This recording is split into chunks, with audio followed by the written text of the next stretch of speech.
देखिए, practice makes the man perfect.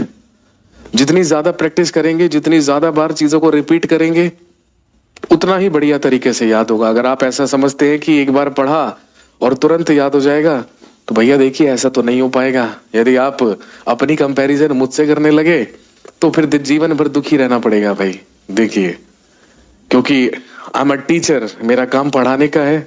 मैं teacher हूं, आप लोगों का इंस्ट्रक्टर हूं, और जो चीजें मैं आपको यहाँ पर करवा रहा हूँ, जो चीजें मैं आपको पढ़ा रहा हूँ, ठीक है, वो सारी की सारी चीजों को मैं इतनी बार रिपीट कर चुका हूं, मैं इतनी बार पढ़ा चुका हूं।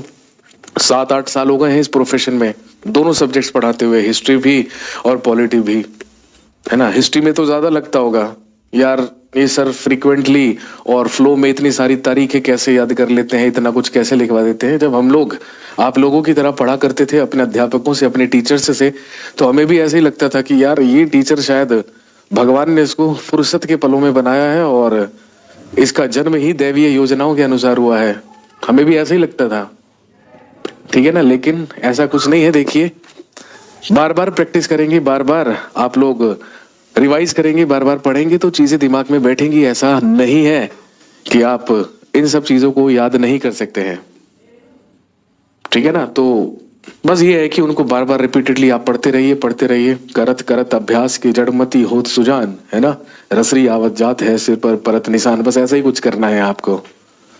जब महामूर्ख कालिदास भी महाविद्वान या महाकवि कालिदास बन सकता है, तो फिर तो आप तो फिर भी ठीक है। आप कम से कम कालिदास की तरह उसी डाल को तो नहीं काटते होंगे जिस डाल पर बैठे रहते होंगे।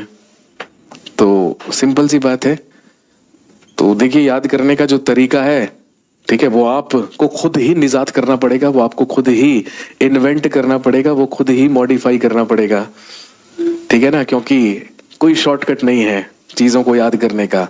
बार बार पढ़ेंगे, बार बार रिवाइज करेंगे तो चीजें अपने आप ध्यान में आ जाएंगी, चीजें अपने आप याद होती चली जाएंगी। हाँ, बस जिस भी सब्जेक्ट को पढ़ें, मैं सिर्फ हिस्ट्री और पॉलिटी की बात नहीं कर रहा हूं, आप जिस भी सब्जेक्ट को पढ़ें उस सब्जेक्ट में आपका इंटरेस्ट होना चाहिए, आपको मजा आना चाहिए। जीएस ज्यादातर लोग मजबूरी में पढ़ते हैं, क्योंकि एग्जाम में आनी निश्चित है, एग्जाम के लिए अनिवार्य है, कंपलसरी है।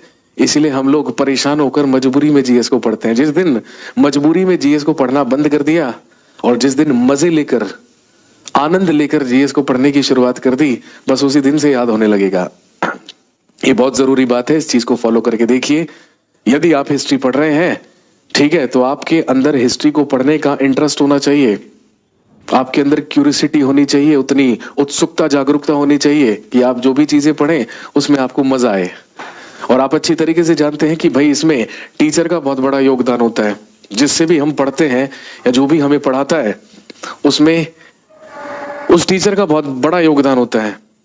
अब बेशक चलिए मैं आपको हिस्ट्री और पॉलिटी पढ़ा रहा हूं, लेकिन यदि मैं आपको कुछ भी पढ़ा रहा होता, तो यदि मैं उस सब्जेक्ट के लिए आपके अंदर इंटरेस्ट क्रिएट कर पा रहा हूं या उसके लिए उत्सुकता डेवलप कर पा रहा हूं, तो ठीक है, I am a good teacher. तो ठीक है, फिर पैसे वसूल है आपके।